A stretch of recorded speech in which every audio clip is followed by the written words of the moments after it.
Baik teman-teman, saya akan review burung puyuh. Saya menangkap burung puyuh di kandang tadi satu teman-teman. Nah, langsung saya lihatkan burungnya teman-teman.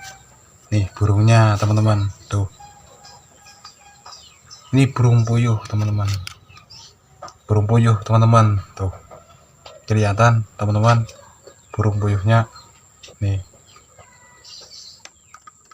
Ini burung puyuh teman-teman. Nih. Burung puyuh seperti burung apa ya teman-teman, teruk, seperti teruk teman-teman. Nih tuh kelihatan teman-teman, besar sekali teman-teman.